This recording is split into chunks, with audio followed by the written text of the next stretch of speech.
मिलकर के अपनी जिज्ञासा रखेंगे और उसके बाद तैयार रहेंगी महाराष्ट्र से गुरुवर की अनन्य भक्त सुशीला जी पाटिल। हम सभी के भगवान संत शिरोमणि आचार्य गुरुदेव श्री विद्यासागर जी महाराज की जय।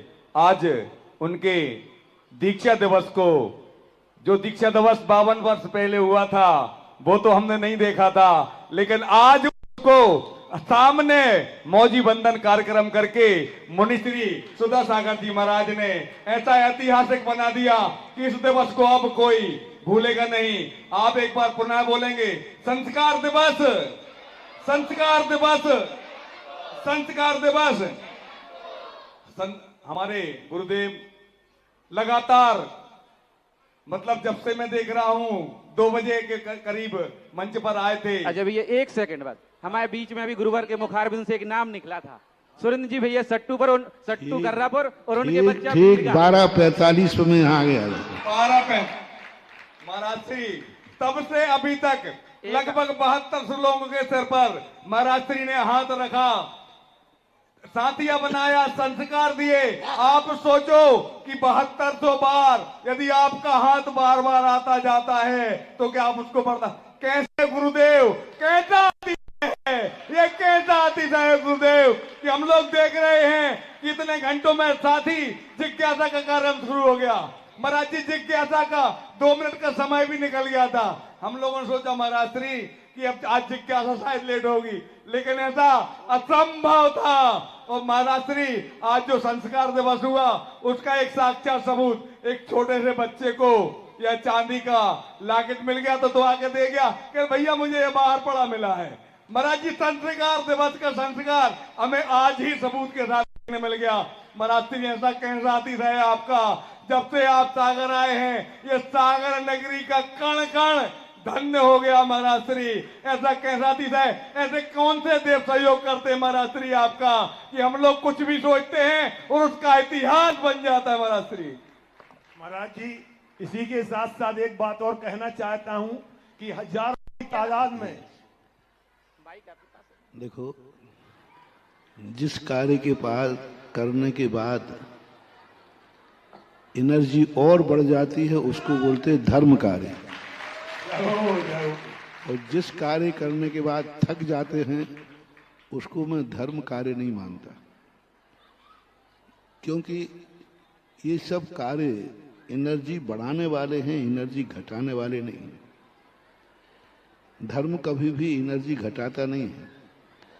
सामायिक करने के बाद थकान आ गई तो सामायिक काय की, सामायिक करने के बाद तो थकान दूर हो जाना चाहिए।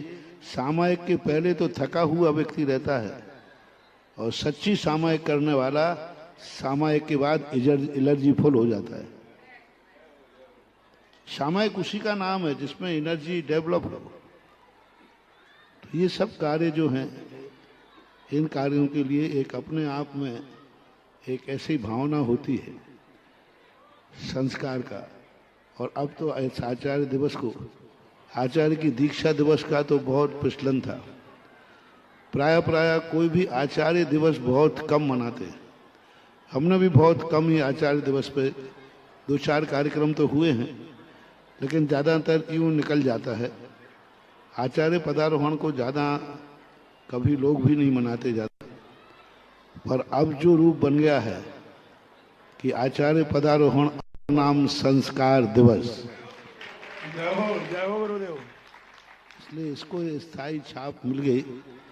अब इस संस्कार दिवस के नाम से इतिहास में सुरक्षित रहेगा कि जैसे नेहरू के जन्मदिवस को लोग बाल दिवस के नाम से मनाते हैं। डॉक्टर राधा कृष्ण पल्ली, सर्वपल्ली उपराष्ट्रपति रहे, राष्ट्रपति, हाँ कोई पद पे, उनके जन्म दिवस को लोग शिक्षा दिवस के नाम से मानते हैं। नेहरू जी के जन्म दिवस को बाल दिवस के नाम से जानते हैं।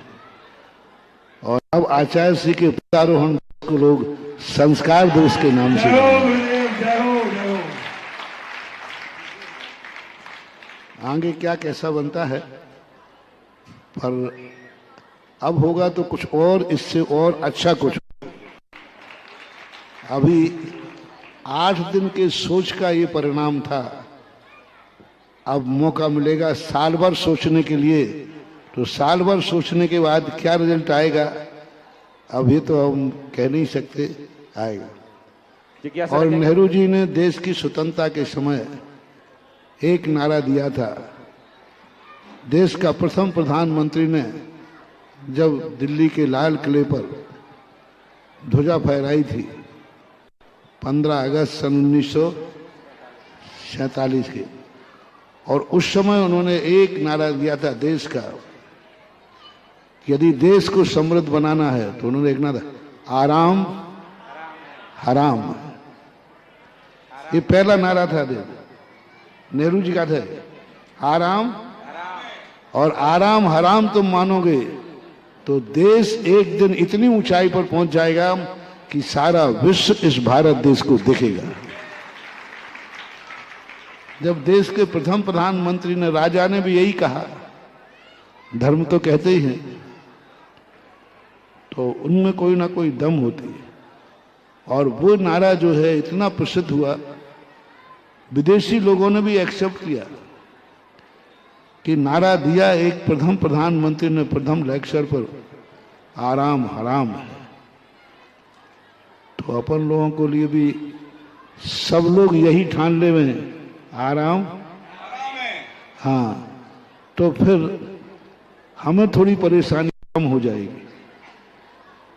तुम्हारे कमेटी के लोग दिन में आते हैं और हमारे पास समय रहता है सुबह का। अब सब लोग कहते महाराज जी आप यहाँ घूमने चलो, मंदिर देखने चलो। हमने कि चले चलेंगे, सुबह आ जाओ। तो महाराज दिन में कोई टाइम निकालो।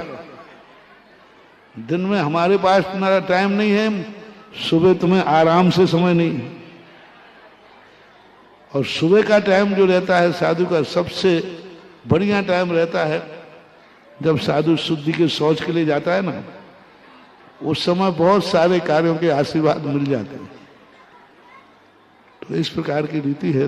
हाँ, आप बोलो, क्या बोल रहे हैं?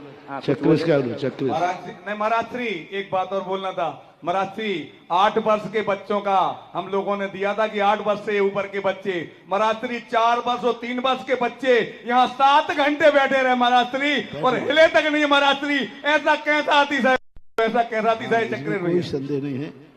कुछ छोटे छोटे बच्चों का 3, साढ़े 3, 4 बजे नंबर आया तो उनका चेहरा में देख रहा था, तो कि वो प्यास तो उनको लग रही थी।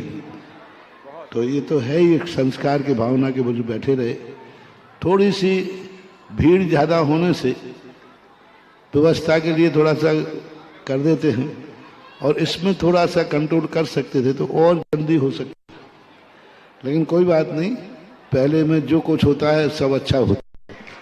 महाराज जी ये क्या छोटी सी हजारों की तादाद में 8 से 10 साल के बच्चे थे, लगे थे, माता पिता उनके साथ में नहीं थे, और रोते गाते आए हैं। और जब आपके नाम का, आपकी फोटो का लाकर उनके गले में गया तो मंच पे कहते हैं हमें भगवान में गए, और तुरंत हंसना चालू हो गया। उस लाके का क्या चमत्कार है, आज तो आपको बताना होगा कि बच्चे रोते आते हैं और आपके सामने जाते हैं तो हंसते कैसे निकल जाते हैं।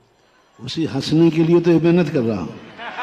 जय हो गुरुदेव, जय हो। उसे सारे धर्म की क्रियाएं रोने वाले को हंसाने के लिए ही तो होती हैं, कि रोने वाला हंसने लग जाए, तो यही तो सब क्रियाएं होती हैं।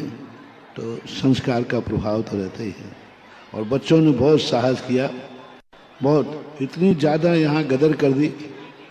तो प्रदीप भैया तो कहना महाराज जी गड़बड़ हो जाएगा, मन के तू थोड़ा शांत होने वाला हुआ भी नहीं। सबसे बड़ी समय से निपट गया, ये बहुत बड़ी चीज है। हाँ, समय का बहुत बड़ा मूल्य था।